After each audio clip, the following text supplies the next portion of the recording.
ভোরের আলো ফোটার আগেই লক্ষ্মীর জীবন শুরু হয় উনুনের ধোঁয়ায়। গরিব বাপের ঘরের মেয়ে সে, স্বামী দিনমজুর, তাই এই বিশাল সংসারে তার ঠাঁই হয়েছে শুধু কাজের বিনিময়। কিন্তু এই কাজের কোনো মাইনে নেই, আছে শুধু উপেক্ষা আর অপমান। ওরে অলক্ষী, এখনো হাড়িতে চাল চাপালি না? গতরের মাংস শুধু বাড়ছে, কাজে মন নেই। আমার ছেলে শহরে গিয়ে রাতভর খাটছে, আর তুই এখানে বসে বসে আরাম করছিস। মা, এই ভিজে কাঠগুলো কিছুতেই ধরছে না। আমি এক্ষুনি দিচ্ছি মা।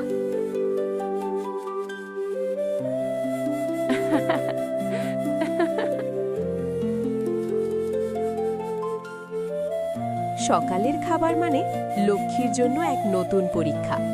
সকলের পাতে খাবার তুলে দেওয়ার পর তার জন্য বরাদ্দ থাকে কুটু কথা আর থালার একপাশে পড়ে থাকা বাসি পান্তা। বৌমা, তোর হাতে বুঝি আজ নুন দিতেও কষ্ট হচ্ছিল?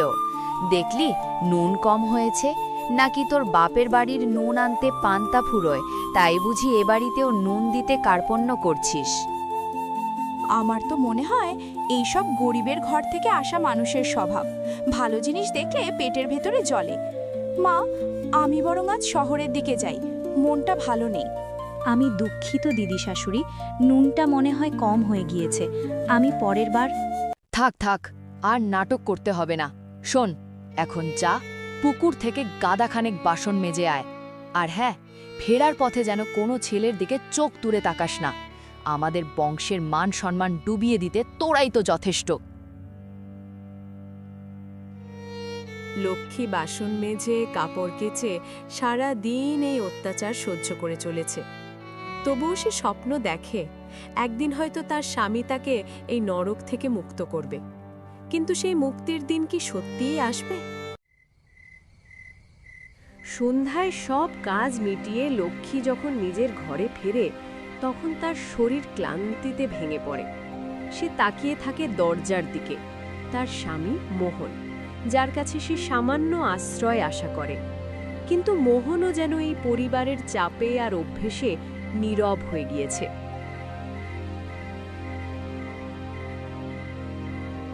খুব খাটুনি হয়েছে বুঝি? ভাত গরম করে দেব?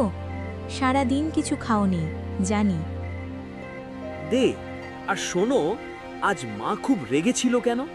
কাজের ফাঁকে নাকি তুমি দুপুরে বেশ খানিকক্ষণ বসেছিলে? মা আমায় রাস্তায় ধরে যা মায় তাই বলছিল। তুমি কেন বুঝছো না? একটু মন দিয়ে কাজ করতে পারো না? বসেছিলাম? মা তো আমায় একটানা বাসন মাজতে আর ঘর মুছতে দিয়েছিল। শরীরটা হঠাৎ খুব খারাপ লাগছিল, তাই 2 মিনিট শ্বাস নিয়েছিলাম। আমি তো সারা দিন। থাক, আর কৈফিয়ত দিতে হবে না। শোনো, বাবা মা বা দিদি যা বলে চুপচাপ মেনে নাও। তুমি জানো না, গ্রামে মুখ চালানো ভালো নয়। আমি আর কত সামলাবো বলো তো? আর একটু কষ্ট করো লক্ষ্মী, সব ঠিক হয়ে যাবে। মোহন খেতে বসলো, কিন্তু শান্তি সেখানেও নেই। কারণ শাশুড়ি জানে তাদের ছেলেকে দুর্বল করাই লক্ষ্মীকে কাবু করার সবচেয়ে সহজ উপায়। ওরে মোহন, তোর ঘরে যে নতুন জিনিস এসেছে, সে বুঝি তোর সব বুদ্ধিশুদ্ধি খেয়ে ফেলেছে? মনে রাখিস, আমার মাথার ঘাম পায়ে ফেলে রোজগার করা সম্পত্তি। যদি দেখি সে ঠিকভাবে ঘরের কাজ করছে না, তবে কিন্তু আর এই গ্রামে থাকতে দেব না, বাপের বাড়ি পাঠিয়ে দেব। শুনলে তো মা কি বলল? তুমি কেন এমন করো? তুমি যদি চুপচাপ সব কাজ করো, তবে তো আমাকে আর মায়ের কথা শুনতে হয় না। আমার চাকরিটা চলে গেলে কি হবে বলো তো? তখন দুজনকেই পথে বসতে হবে। তুমি আমাকে বিশ্বাস করো না? তোমার কাছে কি আমার কোনো দাম নেই? এসব আবেগের কথা রাখো। আমি তোমায় বিয়ে করেছি, এটাই তোমার দাম। এখন তাড়াতাড়ি শুয়ে পড়ো, কাল আবার ভোরবেলা উঠতে হবে। আর কোনো গোলমাল যেন না শুনি।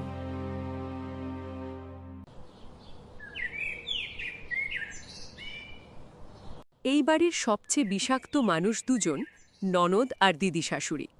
লক্ষ্মীকে আরও নিচে নামানোর জন্য তারা সর্বদা নতুন ফোন দিয়ে আঁকে। লক্ষ্মীর বিয়ের সামান্য গহনার দিকেই এখন তাদের চোখ। ও দিদি শাশুড়ি, আমার তো মনে হয় নতুন বৌমাটা ওই দুটো সোনার দুলকে বড্ড বেশি অহংকার করে। বাবা মা ওকে ওইটুকুই দিয়েছে, তাও সে সাজগোজ করে ঘুরে বেড়ায়। আমাদের তো এত বড় সংসার, সেখানে ওর ওই একরত্তি জিনিস মানায়? মানায় না, একদম না। গরিবের গহনা দেখলে লোভ হয়। তোর মাকেও বলেছি গহনাগুলো ওর হাত থেকে খুলে নিতে হবে। এ বাড়ির নতুন বউ, ওর অলংকার ওর স্বামীর হাতেই থাকা উচিত। আর তোর যে কিছু হবে না সে কি ভাবছিস?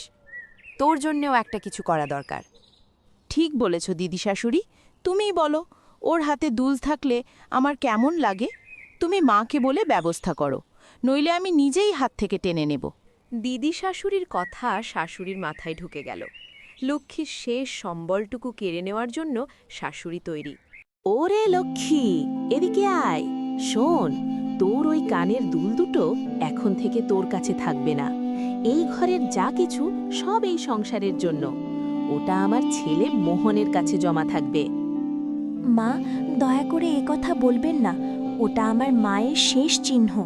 আমি কোনোদিন হাত থেকে খুলিনি। দয়া করে এটা আমার কাছে থাকতে দিন। নাটকের শেষ নেই। মায়ের চিহ্ন?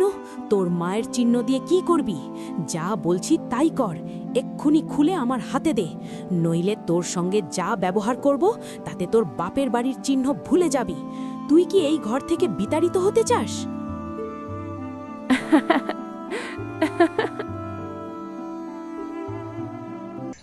দিনের পর দিন উপোস আর মানসিক অত্যাচারে লক্ষ্মীর শরীর দুর্বল হয়ে পড়েছে। আজ তার জ্বর এসেছে, কিন্তু এ বাড়িতে দুর্বলতা দেখানোর কোনো সুযোগ নেই। কি হলো, দাঁড়িয়ে পড়লি কেন? আবার ফাঁকি দেওয়ার বাহানা? ওসব ঢং আমার কাছে চলবে না। যা, শিগগির আমার কাপড়ের স্তূপটা কেচে শুকিয়ে দিয়ে আয়। তুই কি ভাবছিস তোর জ্বর এলে সংসার থেমে থাকবে? মা, শরীরটা খুব খারাপ লাগছে, মনে হয় জ্বর এসেছে। আমি কাপড়গুলো পরেই কাচবো, একটু জিরিয়ে নিতে পারি? উরে বাবা, জ্বর! আর কত নতুন নতুন নাটক দেখাবি? শুনছিস মা, গরিবের ঘরের মেয়ে হলে যা হয় আর কি, সামান্য অসুখ হলেই নবাবের মতো জিরোবে। জল আনতে পারিস না, কিন্তু সাজগোজের সময় তোর কষ্ট হয় না। যা, এক্ষুনি যা। জিরোনোর জন্য তোর বাপের বাড়ি আছে। এ বাড়িতে শুধু কাজ আর কাজ। যদি আজ কাপড়ে একটুও ময়লা থাকে তবে তোকে পুকুরে ডুবিয়ে দেব।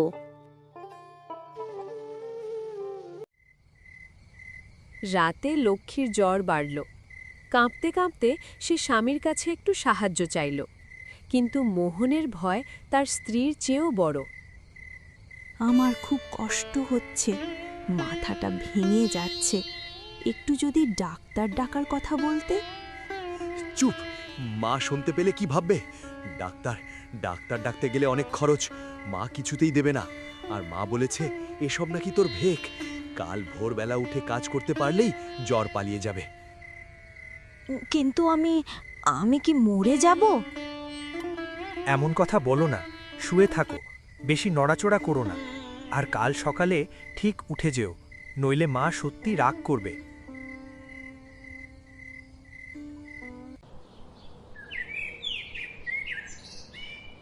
অসুস্থতার পরেও লক্ষ্মীকে এক মুহূর্তের জন্য রেহাই দেওয়া হয়নি। উল্টে দিদি শাশুড়ির প্ররোচনায় শাশুড়ি লক্ষ্মীর উপর আরও বেশি কাজ চাপিয়ে দিলেন। লক্ষ্মী, শোন, আজ থেকে তুই শুধু রান্না আর বাসন মাজবি না, আমার ঘরের আলমারির ভেতরের সব পুরনো জিনিস পরিষ্কার করবি, আর ওই গোয়াল ঘরটাকেও ঝকঝকে করে রাখবি। তোর হাতে এত সময়, নিশ্চয়ই কাজের ইচ্ছে নেই। আর হ্যাঁ বৌমা, তোর বুঝি হাত খুব আলগা। কাল রাতে আমি দেখলাম তুই নাকি হেসেল থেকে এক মুঠো চাল সরিয়ে নিচ্ছিলি। গরিব বলে কি চুরিও করবি নাকি? সাবধানে থাকিস। চুরি? না মা, আমি এক দানা চালও সরাইনি। বিশ্বাস করুন, আমি শুধু কাল রাতের রান্নাঘরে পড়ে থাকা একটা টুকরো কুড়িয়েছিলাম, যাতে পিঁপড়ে না ধরে। আর একটাও কথা নয়, তোর সব কথা মিথ্যে। এখন থেকে তোর উপর নজর থাকবে। যদি আর একবার এমন কোনো অভিযোগ শুনি তবে তোর পা ভেঙে দেব। যা, কাজ কর।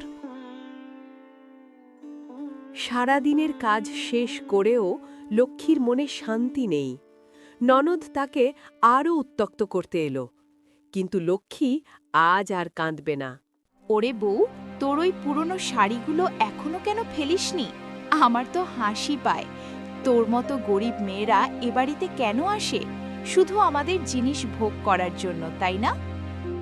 শোনো দিদি, আমার কাপড় পুরনো হতে পারে, কিন্তু আমার মনটা তোমার মনের মতো নোংরা নয়। আমি কাজ করি, তাই খাই। তোমরা যেটা করো সেটা আমার উপর অত্যাচার। তোমাদের জিনিস ভোগ করার ইচ্ছে থাকলে আমি আমার বাপের বাড়িতে থাকতে পারতাম। আমার সব আছে, শুধু তোমাদের মতো লোভ নেই। কি, তুই আমায় কথা শোনাবে? দাঁড়া, আমি মাকে বলছি। ননদের কাছে অপমানের খবর শাশুড়িকে আরও রুষ্ট করে তুলল। তারা ঠিক করল লক্ষ্মীকে শিক্ষা দিতে হবে। ওরে অহংকারী মেয়ে, আজ তুই বড় বড় কথা বললি, তাই না? তোর মুখে এত তেজ, তোর মতো মেয়েকে শিক্ষা দিতে হয়। আজ রাতে তোর জন্য কোনো খাবার নেই, সারা দিন উপোস থাক। কাল যখন সকালে খিদেই পেট জ্বলবে, তখন বুঝবি কার সঙ্গে কথা বলতে হয়। আমি সারাদিন কাজ করেছি মা, আমার খুব খিদে পেয়েছে। কালকে ভোরেও তো আবার কাজ শুরু করতে হবে। খিদে? কাজের নাম শুনলে যার জ্বর আসে তার আবার খিদে? যা, এই রান্নাঘরে আর 1 মিনিটও দাঁড়াবি না। কাল সকালে জলও জুটবে না তোর কপালে। বাইরে যা। খিদে আর হতাশায় লক্ষ্মী দুর্বল হয়ে পড়ল। সে ভাবল অন্তত তার স্বামী এই অবিচারের বিরুদ্ধে মুখ খুলবে। আজ রাতে মা আমায় খেতে দেয়নি, আমি খুব দুর্বল বোধ করছি। তুমি কি কিছু এনে দিতে পারো, কিংবা একবার মাকে বলে দেখতে পারো? তুমি কেন এত ঝগড়া করো? ননদকে মুখ দেখানোর কি দরকার ছিল? মা আজ রেগে আছে, সেটা কি তুমি বোঝো না? তোমার জন্যই তো আমাকেও কথা শুনতে হচ্ছে। তুমি কি বিশ্বাস করো আমি চুরি করেছি? তুমি কি এটা মেনে নেবে যে আমি সারা দিন কাজ করার পরেও খিদে নিয়ে ঘুমাবো? আমি এসবের মধ্যে নেই। আমার কথা শুনলে তো তুমি আজ উপোস থাকতে না। চুপ করে ঘুমিয়ে পড়ো। আমি কাল সকালে মায়ের কাছে কিছু চেয়ে নেব। আমার ঘুম আসছে।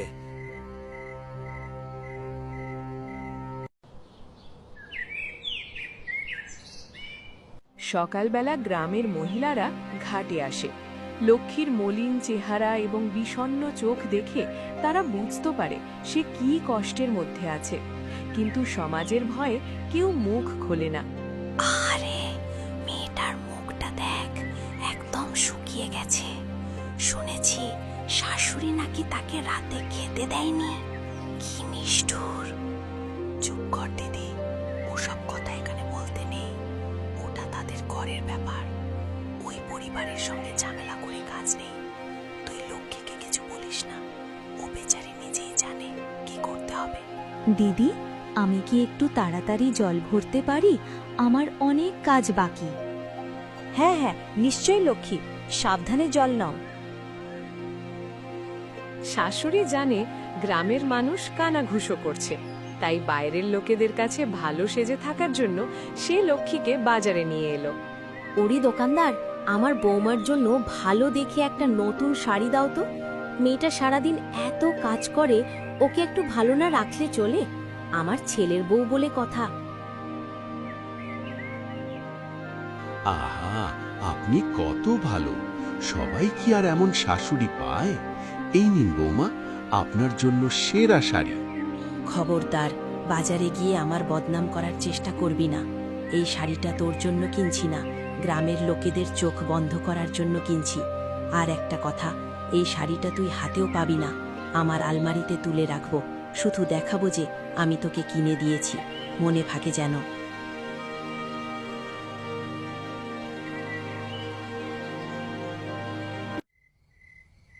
লক্ষ্মীর বাপের বাড়ি থেকে অনেকদিন পর একটা চিঠি এলো। লক্ষ্মীর মনে আশা জাগলো, হয়তো বাবা মা তাকে নিয়ে যাওয়ার জন্য কিছু লিখেছে।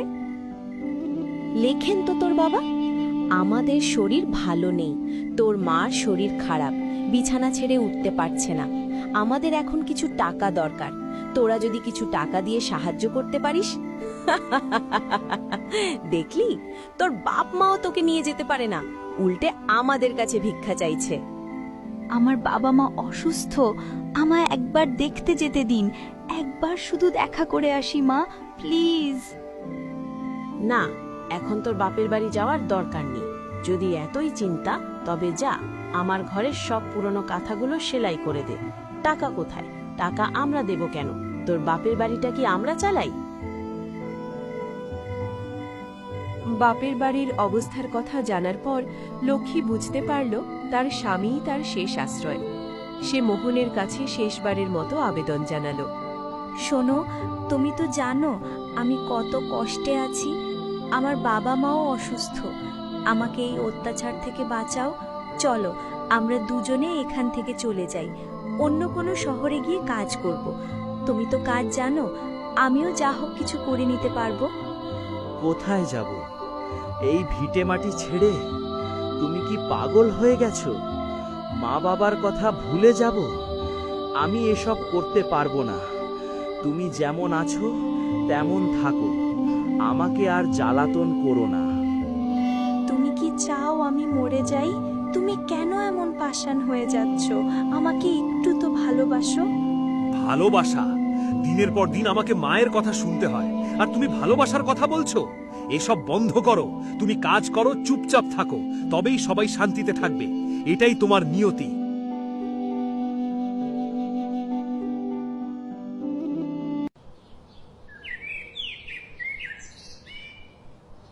সকাল হয়েছে, কিন্তু আজ উনুনে ধোয়া নেই।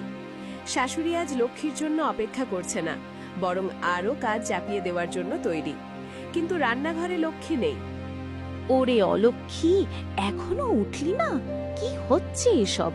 বেলা করে ঘুমাচ্ছে। আজ তোর একদিন কি আমার একদিন? নিশ্চয়ই ভান করছে মা, ভিতরে গিয়ে কান মলে দাও। ওরে মোহন, সর্বনাশ হয়েছে। লক্ষ্মী নেই, তোর বউ পালিয়ে গেছে। কি বলছো মা? পালিয়ে গেছে? কোথায় যাবে সে?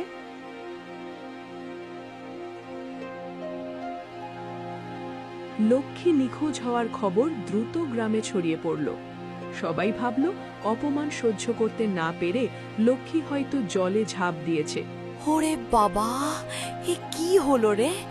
আমাদের বংশের মান সম্মান গেল। কেন এমন করলি রে লক্ষ্মী? আমরা তো তোকে মেয়ের মতো ভালোবাসতাম। মা, যদি সত্যি কিছু হয়ে যায় তবে পুলিশ আসবে, আমাদের নামে বদনাম হবে। এখন কি হবে? আহারে, আমার সোনার বৌমা, আমার সঙ্গে সামান্য ঝগড়া হয়েছিল, তাই বলে কি এমন কাজ করতে হয়? ওরে লক্ষ্মী, তুই কোথায় গেলি রে?